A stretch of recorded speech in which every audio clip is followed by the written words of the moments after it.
Hey, Jim, thanks for that report you gave me the other day. My client loved it. You gave it to your client? No, I made a copy for him. We have a limited subscription to those reports. You can't copy them or distribute them without permission. Really? Yeah. Gee, next thing I know, you'll be posting stuff like that to the web and emailing it all over the place. We're not supposed to do that either? No. No? Yeah. Yeah? No. Intellectual property like published reports, articles, and content you find on the web has to be managed carefully. We have to balance its use with our rights, licenses, and copyright requirements. I know. I read our copyright policy when I joined the company. Good. That's a start. But it really comes down to what we do on a daily basis. If you have a few minutes, I can explain the basics of copyright to you. Okay. Article 1, Section 8 of the U.S. Constitution gives Congress the power to promote the progress of science and useful arts by securing, for limited times, to authors and inventors the exclusive right to their respective writings and discoveries. It means that in the United States, a copyright holder has some exclusive rights to his or her work. And those rights are protected by U.S. copyright law. Oh, I always thought no copyright symbol, no problem. Nope.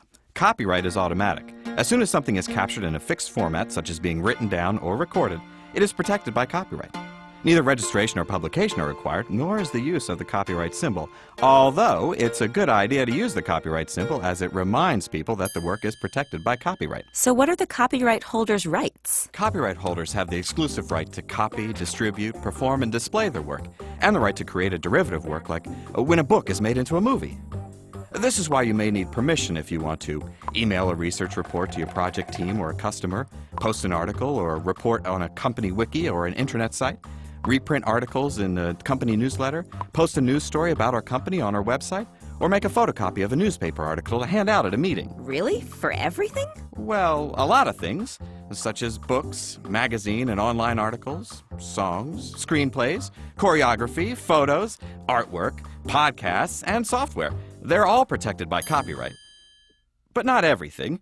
Ideas, facts, and data are not protected by copyright law. Logos and taglines aren't either, although they might be protected by trademark law. Anything created by the U.S. government is not covered by copyright law. Neither are works for which the copyright has expired. But what about fair use? If it's for our research, doesn't fair use mean I can use the material? Maybe. Fair use recognizes that certain uses of the copyright-protected work do not require permission from the copyright holder. Fair use allows for the use of the copyright-protected work for commentary, parody, news reporting, research, and education. The U.S. Copyright Act lists 4 factors to help determine when a use may be considered fair use. The first is the purpose and character of the use. If the use is intended to help derive financial or other business benefit, then it is less likely to be considered fair use. That usually ends the analysis for most business uses. Next is the nature of the copyrighted work. The use of a purely factual work is more likely to be considered fair use than the use of a creative work.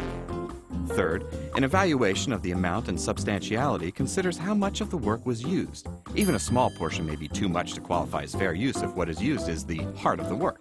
And finally, fair use considers the effect of the use on the market or the potential market. If your use is likely to result in economic loss to the copyright holder, then it is less likely to be considered fair use. None of these factors alone is enough to determine fair use. You have to weigh all 4 in order to determine if the use is really fair use. Oh. This stuff is confusing. For example, many people confuse the physical ownership of a book or a CD with owning the copyright to that work. The first sale doctrine permits lending, reselling, disposing, etc. of the item, but it does not permit reproducing the material, performing it, or any of the copyright holder's other exclusive rights. Attribution is another area of confusion. People think if they just cite their source, they're good to go. But attribution is not a substitute for copyright permission.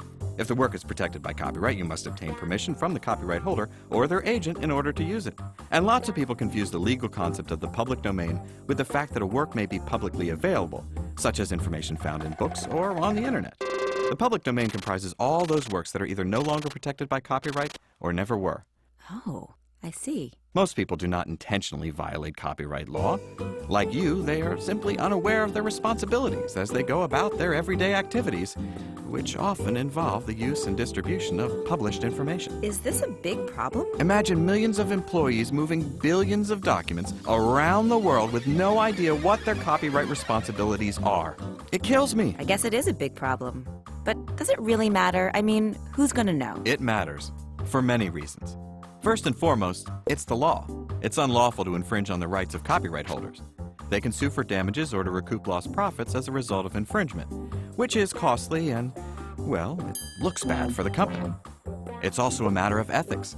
Demonstrating respect for the rights of copyright holders is simply the right thing to do. When we generate intellectual property, we want our rights respected, so we should respect the rights of others.